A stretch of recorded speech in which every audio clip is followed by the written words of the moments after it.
আমি পরিচালক হিসাবে আপনাদেরকে এইটুকু আমি আশ্বস্ত করতে চাই যে আমাদের এখানে 1200 বেডের হসপিটাল, এখানকার জনবলের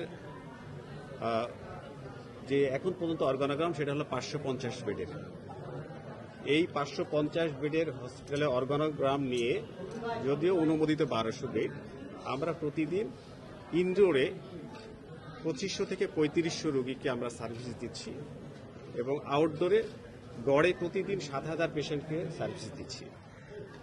আমরা আমাদের ডেলি রুটিন ওয়ার্ক ছাড়াও বিশেষ ব্যবস্থাপনায় আমরা বিকালে শিফট চালু করেছি, যেখানে বিকালে প্যাথোলজি থেকে শুরু করে রেডিওলজি থেকে শুরু করে সকল প্রয়োজনীয় ইনভেস্টিগেশন এখানে করা হচ্ছে। আমাদের নিজস্ব ব্যবস্থাপনায় আমরা করছি আমাদের সীমিত জনবল নিয়ে। আমাদের এখানে রোগীর চাপ ক্রমান্বয়ে বেড়েছে, এখনো বাড়ছে। আমাদের এখানে পেশেন্ট সুদূর কুষ্টিয়া, ঝিনাইদহ, পাবনা, সিরাজগঞ্জ, চাঁপাইনবাবগঞ্জ, নওগাঁ, জয়পুরহাট সহ আশেপাশে সকল জেলা থেকে কিন্তু পেশেন্ট এখানে আসে। এই পেশেন্টগুলোকে আমরা নিয়মিত চিকিৎসা দিয়ে যাচ্ছি। এই পেশেন্টগুলো যখন আসে তখন অনেকেই কিন্তু খুব ক্রিটিক্যাল কন্ডিশনে আসে।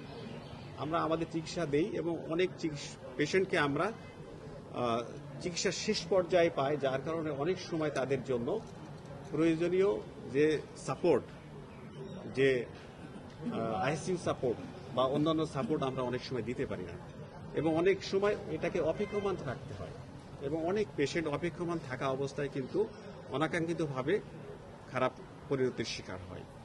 তারপরে আমাদের যে সীমিত জনবল, এই জনবল নিয়ে আমরা আমাদের সর্বোচ্চ চেষ্টা করে যাচ্ছি এবং এই চেষ্টা জারি থাকবে। আমরা এই হসপিটালে সর্বোচ্চ সেবা দেওয়ার জন্য বদ্ধপরিকর। আপনাদের সহযোগিতা নিয়ে, আপনাদের পরামর্শ নিয়ে আমরা এই হসপিটালে সর্বোচ্চ সেবা দিতে দৃঢ় প্রতিজ্ঞ।